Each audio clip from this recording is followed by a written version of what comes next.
guys, it's Gamer Ahmer here. So today I made a trip out to an area that I had not been in quite some time. I had to pick up this amazing video game display, and I went to College Park, Maryland to stop by Pandora's Cube, which is an amazing video game store. And I scored tons of Super Nintendo games, so let's go ahead and see what I got.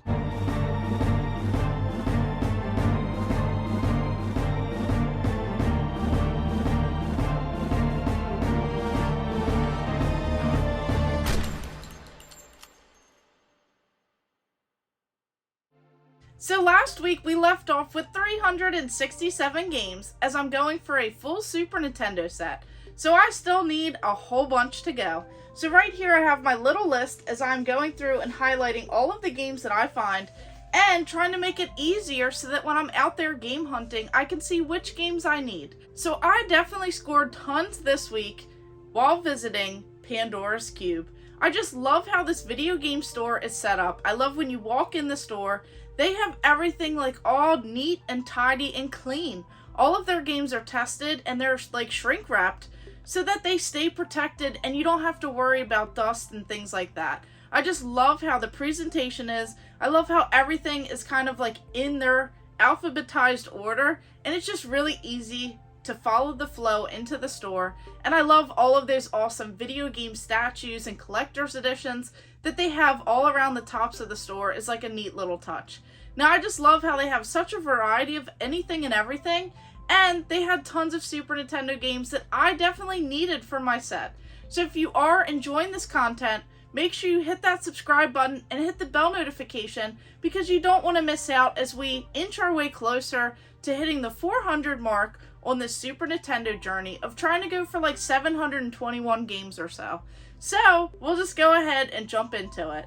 So this game is actually called Dig and Spike Volleyball. So this is like your simple volleyball game on the Super Nintendo, and they actually have like two different modes to it. So you could play like the men's sport of like the indoor volleyball where you have quite a few people on your team, or you could play this women's volleyball, so like a beach volleyball option. And there are two women who actually play on that part of it.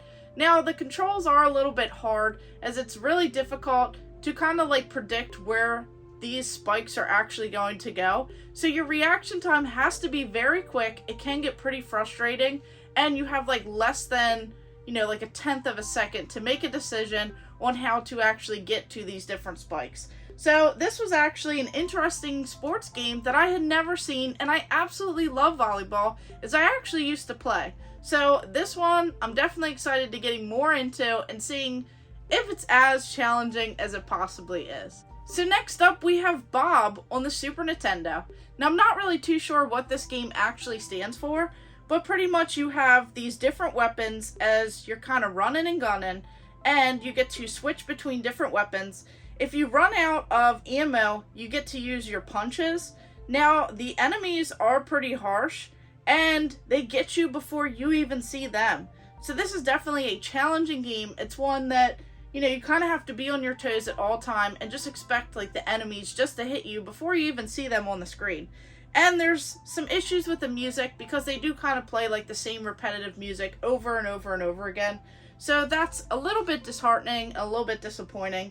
But otherwise, the colors look amazing in this game, and I'm actually looking forward to kind of getting more into this game and giving it a fair chance. And then this game, I had never seen this one. So here we have Shanghai 2 Dragon's Eye. So this is like your typical puzzle style game. It's like those matching games that you have to do. So you have all of these different tiles. So like Mahjong. So pretty much what you have to do is match the alike tiles, kind of clear the game board. And this is a game that I used to play on the computer back in the day, especially when I visited my aunt. Now, I'm not really too sure if I'd give this one a try today, but it was pretty inexpensive, so I had to pick this one up. And then on to this Nickelodeon title. So here we have Nickelodeon Guts. So this was definitely modeled after the TV show that they used to have between like 92 and 95. So this game was another one of those like TV show tie-ins. Now the colors are great, the sprite animation is pretty good, and it looks just like the TV show. They do have these different like obstacle courses just as the TV show was, but this isn't really a game that I would consider wanting to play. It might be for people who kind of are like nostalgic for this TV show, but it's a little bit clunky and hard to maneuver through. So you have like these different action sports. So it's more of like a platformer where you have to like jump and kind of like climb and do different things. And then you have these elastic sports where you're tied up with some sort of like rope, this like bungee action, and you have to shoot many baskets. Now, the controls just really aren't that responsive, and this is a pretty challenging game.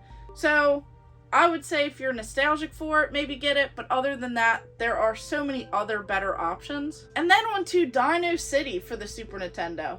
This was actually a rather inexpensive game, and it was pretty fun. So you are operating as this kid, you're on a dinosaur, and you have to like maneuver around. So it's pretty awesome in and of itself. Now they do have these different like daytime, nighttime options. There are like 6 worlds, 5 different stages in each. So you have these different slopes that are pretty challenging and slippery. You have different pillars that move. So this is a pretty difficult game. But I actually like how when you're going to explore, you can get off of the dinosaur and then you can come right back onto the dinosaur once you're done exploring and you need to keep advancing through the different stage.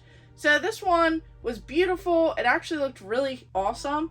And I just love the colors and everything. And I love the different designs. It kind of had like this like whole like dino style like feel to it, which is really awesome. I just love these types of games, and this one was pretty inexpensive, so I can't wait to dive into this one a little bit more. Do you guys remember this particular game? And then lastly, for Super Nintendo, I actually scored Wayne's World. So this is an oddball game, so especially if you love Wayne's World, you might get a kick out of this, because as you're going through the different levels, you kind of have this character, this gigantic head. You have this guitar that you have to like shoot things with, and the levels are just so weird. So this was definitely an interesting like crazy style game, but it's definitely one where they had to tie this in. They had to just keep going, and I thought it was creative, but definitely an odd one that I don't really think that I'll be playing very much, as it kind of just wears off after a while and you get over this. And then while I was there, I actually asked if they had this racing game, because this is one that a lot of people have been asking about for those on this day in gaming. And this is actually a really fun racing game. I remember it back in the day. You just go super fast. You get to go up against your friends, and you just have these different like power-ups. You have different battle aspects to it, like mines, nitro, shock, repair, bolt. You have all of these different cool things, and it really feels like this awesome real racing game. So I absolutely love this game. I love how creative it was. It really had like a lot of different racing games kind of like packed into one, and of course you get Blur. So I just really enjoyed this one, and I can't wait to dive a little bit deeper into this and kind of relive some of those moments over again, going through and actually playing this game. Do you guys remember this one? And would you recommend any other racing games? I'm curious to know, as I am kind of beefing up some of my Xbox 360 titles and going back over and playing some of these fantastic racing games. So for the Super Nintendo series, last week we ended with 367 games in my Super Nintendo collection, and adding 6 more today at Pandora's Cube was awesome. I just absolutely love how friendly they are at this store. I love the different variety of games that they have, and I love how everything is like super clean and tested and just, you know, shrink wrap so that it stays protected, especially if some of these games are going onto my shelf, and some of them I'm just really excited to play. So adding 6 more games into the collection, we are at 373 Super Nintendo games. So we are super close to hitting 400. So I just can't wait to see what actually happens in the upcoming weeks, especially before the next couple of video game conventions show up, where I'm hoping I can find like tons of Super Nintendo games, try and work some sort of deal. Maybe find some of the ones that I just don't see every day.